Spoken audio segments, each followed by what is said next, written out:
السلام علیکم all of you. آج کا ہمارا ٹاپک ہے مرثیہ، اور آج ہم دیکھیں گے کہ مرثیہ کسے کہتے ہیں۔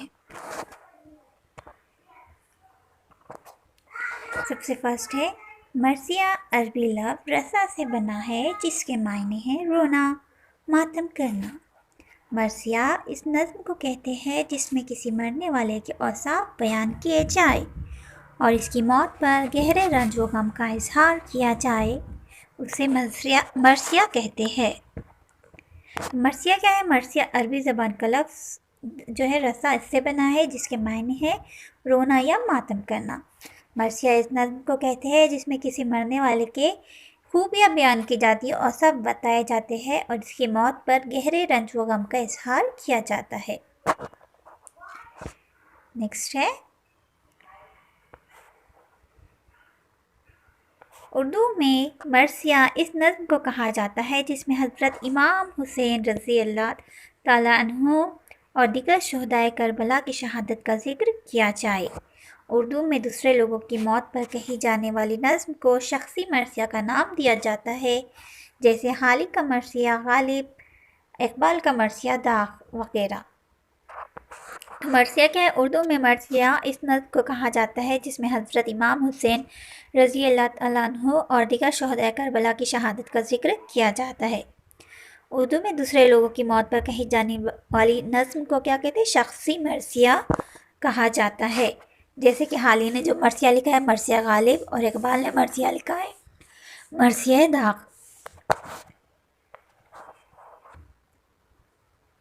انگریزی میں مرثیہ کے لیے ایلجی اصطلاح استعمال ہوتی ہے، تو انگریزی میں مرثیہ کے لیے استعمال ہونے والی اصطلاح ایلجی۔ مرثیہ کی صنف عربی سے فارسی اور فارسی سے اردو میں آئی، لیکن اردو اور فارسی میں مرثیہ کی صنف زیادہ تر اہل بیت یا واقعہ کربلا کے لیے مخصوص ہے، لیکن اس کے علاوہ بھی بہت سی عظیم شخصیات کے مرثیے لکھے گئے ہیں۔ ابھی یہاں پر کیا ہے؟ مرثیہ کی صنف جو ہے عربی سے فارسی میں آئی، پہلے عربی میں تھی پھر فارسی میں، اور فارسی سے اردو میں آئی ہے، لیکن اردو اور فارسی میں مرثیہ کی صنف زیادہ تر اہل بیت یا واقعہ کربلا کے لیے مخصوص ہے، لیکن اس کے علاوہ بھی بہت سی عظیم شخصیات کے مرثیے لکھے گئے ہیں۔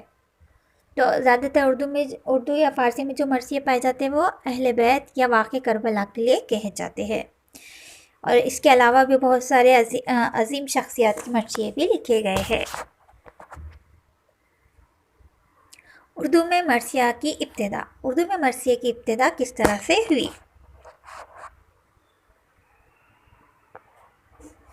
اردو میں مرثیے کی ابتدا دکن سے ہوئی ہے۔ دکن میں عادل شاہی اور قطب شاہی سلطنتوں کے بانی امامیہ مذہب کے پیروکار تھے اور اپنے ہاں امام باڑوں میں مرثیہ خوانی کرواتے تھے۔ اردو کا سب سے پہلا مرثیہ گودگنی شاعر ملا وجی نے لکھا تھا۔ لکھنؤ میں اس صنف کو مزید ترقی ملی اور میر انیس اور میر دبیر جیسے شعراء نے مرثیہ کو اعلیٰ مقام عطا کیا۔ مرثیہ کا زیادہ استعمال واقعہ کربلا کو بیان کرنے میں ہوتا ہے، اور یہاں پر کیا ہے؟ اردو میں مرثیہ کی ابتدا کہاں سے ہوئی ہے؟ دکن سے ہوئی ہے۔ دکن میں عادل شاہی اور قطب شاہی سلطنتوں کے بانی جو تھے امامیہ مذہب کے پیروکار تھے، اور وہ اپنے ہاں امام باڑوں میں مرثیہ خوانی کرواتے تھے۔ اردو کا سب سے پہلا مرثیہ گودگنی شاعر ملا وجی ہے۔ لکھنؤ میں اس صنف کو لیکن زیادہ ترقی ملی اور میر انیس اور میر دبیر جیسے شعراء نے مرثیہ کو اعلیٰ مقام عطا کیا ہے۔ مرثیہ زیادہ تر واقعہ کربلا کے لیے استعمال ہوتا ہے۔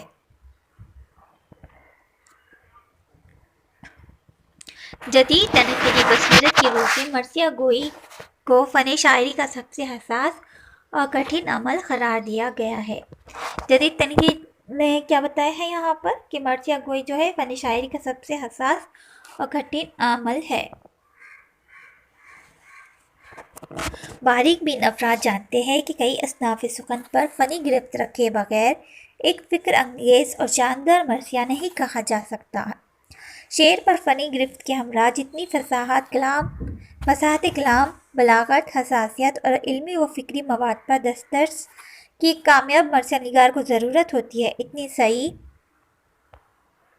اتنی صحیح نقد کسی اور صنف سخن میں مطلوب نہیں ہوتی۔ اب یہاں پر کیا ہے، باریک بین افراد جانتے ہیں کہ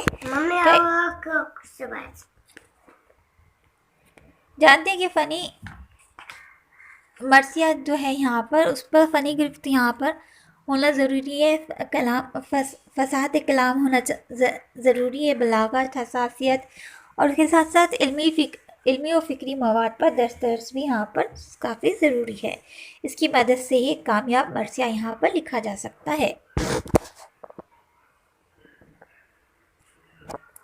حیت مرثیہ، یہاں پر مرثیہ کس طرح سے ہوتا ہے۔ مرثیہ کی صنف کو شعری حیت کے لحاظ سے خطات مسدس اور مقمص کی صورت میں لکھنے کا رواج دبستان لکھنؤ کے مشاہیر نے قائم کیا تھا۔ تو یہاں پر خطات کی صورت میں، مسدس یا مقمص کی صورت میں یہاں پر مرثیہ لکھا جاتا ہے۔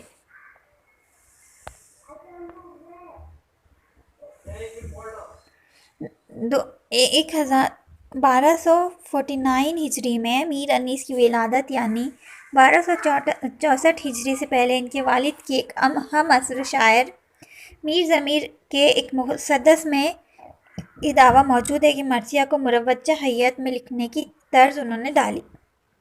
یہاں پر میر انیس کے والد کے جو ہم عصر تھے یہاں پر میر ضمیر، انہوں نے ایک مسدس میں یہ دعویٰ موجود ہے کہ انہوں نے مرثیہ کو مروجہ حیت میں لکھنے کی طرز کی بنیاد یہاں پر ڈالی ہے۔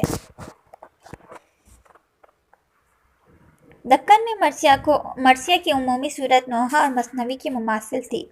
بعد ازاں ہر دبستان میں مرثیہ برنگ اسلام کہنے کی تحریک بھی نظر آنے لگی۔ قدیم اسلام کے برعکس جدید اسلام میں واقعہ نگاری کی جگہ نتائج اور احساسات لطیف کو جگہ دی جاتی ہے۔ دکن میں جو ہے مرثیہ کی عمومی صورت نوحہ یا مثنوی کے مماثل تھی یہاں پر، لیکن بعد میں ہر دبستان میں مرثیہ برنگ اسلام کہنے لگے۔ اس کے بعد میں قدیم اسلام کے برعکس جدید اسلام میں واقعہ نگاری کی جگہ یہاں پر نتائج اور احساسات لطیف کو یہاں پر جگہ دی جاتی ہے۔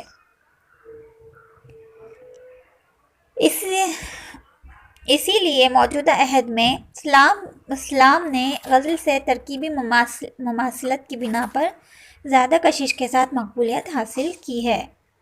اسی لیے جو ہے موجودہ عہد میں اسلام نے کیا ہے، غزل سے ترکیبی مماثلت کی بنا پر زیادہ کشش کے ساتھ یہاں پر مقبولیت حاصل کی۔ میر ضمیر نے مرثیہ کی شکل اور اس کے اجزاء ترکیبی متعین کیے۔ مرثیہ کے اجزاء ترکیبی 8 ہے۔ سب سے فرسٹ ہے چہرہ، سیکنڈ ہے سراپا، تیسرا رخصت، چوتھا آمد، پانچواں رجس اور چھٹا رزم یا جنگ، ساتواں شہادت، آٹھواں ہے بین۔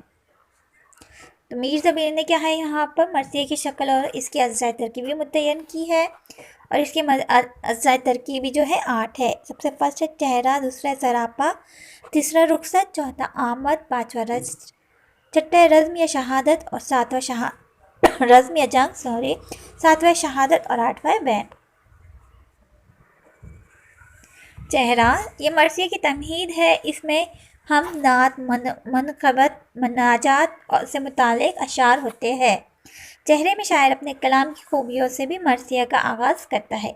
تو مرثیہ یہاں پر چہرہ یہ مرثیہ کی تمہید ہے، تمہید ہوتی ہے، اس میں حمد یا نعت، منقبت یا مناجات سے متعلق اشعار یہاں پر ہوتے ہیں۔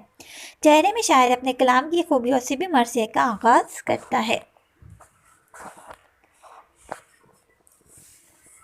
دوسرا ہے سراپا یہاں پر اس میں مرثیہ جن میں بہادروں کا تذکرہ ہوتا ہے یا جن کے کارنامے بیان کیے جاتے ہیں، ان کی قد و قامت کی شجاعت و نیک کوئی کا بیان ہوتا ہے۔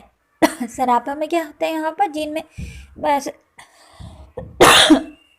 سراپا میں مرثیہ میں جن بہادروں کا تذکرہ ہوتا ہے، ان کے کارنامے بیان کیے جاتے ہیں اور ان کی قد و قامت، شجاعت وہ نیک کوئی کو یہاں پر بتایا جاتا ہے سراپا میں۔ اس کے بعد ہے یہاں پر رخصت۔ مرثیہ کے اس حصے میں ہیرو میدان جنگ میں جانے کی اجازت چاہتا ہے اور اپنے عزیز و اقارب کے پاس جا کر الگ الگ اجازت مانگتا ہے، تو اسے کہتے ہیں رخصت۔ مرثیہ کے اس حصے میں کیا ہے، ہیرو میدان جنگ میں جانے سے پہلے کیا ہے، اجازت چاہتے ہیں اور اپنے عزیز و اقارب کے پاس جا کر الگ الگ ان سے اجازت مانگتا ہے۔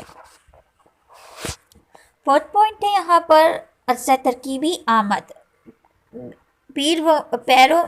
بیرو میدان جنگ میں آتا ہے، ہیرو میدان جنگ میں آتا ہے، اس کی آمد سے دشمنوں کی فوج میں خوف و ہراس چھا جاتا ہے۔ چوتھے میں کیا آمد میں کیا ہے، ہیرو جو ہے میدان جنگ میں آتا ہے اور اس کی آمد سے دشمنوں کی فوج میں خوف و ہراس چھا جاتا ہے۔ اس کے بعد ہے یہاں پر رجس میں ہیرو اپنے آبا و اجداد کی بہادری اور شجاعت کی تعریف کر کے دشمنوں کو للکارتا ہے، جس کا مقصد دشمن کو مشتعل کر کے اس پر رعب جمانا ہے۔ رجز میں کیا ہوتا ہے، یہاں پر ہیرو اپنے آبا و اجداد کی بہادری اور شجاعت کا یہاں پر ذکر کرتا ہے، دشمنوں کو للکارتا ہے، اور جس کا مقصد کیا ہوتا ہے، دشمنوں کو مشتعل کر کر ان پر رعب جمانا۔ چھٹا ہے یہاں پر رزم یا جنگ۔ ہیرو کا کسی پہلوان سے دست بدست شاعر بیان جنگ کو نہایت خوبصورت اور مؤثر انداز میں پیش کرتا ہے۔ جنگ کے سلسلے میں گھوڑے کی تعریف، تلوار کی تعریف اور میدان جنگ کا پورا نقشہ پیش کیا جاتا ہے۔ رزم یا جنگ میں کیا ہے، یہاں پر شاعر بتاتا ہے کہ میدان جنگ کا ماحول نہایت خوبصورت اور مؤثر انداز میں پیش کرتا ہے۔ جنگ کے سلسلے میں گھوڑے کی تعریف، تلوار کی تعریف، میدان جنگ کا پورا نقشہ یہاں پر پیش کیا جاتا ہے۔ اس کے بعد ہے 7 پوائنٹ شہادت۔ ہیرو جنگ کرتے کرتے دشمنوں میں گھر جاتا ہے اور زخمی ہوتا ہے یا پھر جام شہادت پیتا ہے۔ چونکہ مرثیہ ان کی شہادت پر لکھا گیا ہے، اس لیے ہیرو کی شہادت ضروری ہے۔ 7واں پوائنٹ ہے ہیرو کی شہادت۔ یہاں پر بتائی جاتی ہے کہ وہ کس طرح جنگ کرتے کرتے زخمی ہوتا ہے یا پھر شہید ہو جاتا ہے۔ 8واں پوائنٹ ہے بین۔ شہادت کے بعد شہید کے اہل و عیال عزیز و اقارب آہ و بکا کرتے ہیں، تو یہاں پر ہے یا لاسٹ پوائنٹ ہے بین، اور اس طرح یہاں پر مرثیہ نگاری کا خاتمہ ہوتا ہے۔ تو آج ہم نے دیکھا مرثیہ کے بارے میں مختصر سی معلومات۔ تو امید ہے ویڈیو کچھ نہ کچھ پسند آیا ہوگا، تو پلیز لائک کریں، شیئر کریں، سبسکرائب کریں۔ ملتے ہیں نیکسٹ ویڈیو میں، اپنا خیال رکھیں، اللہ حافظ۔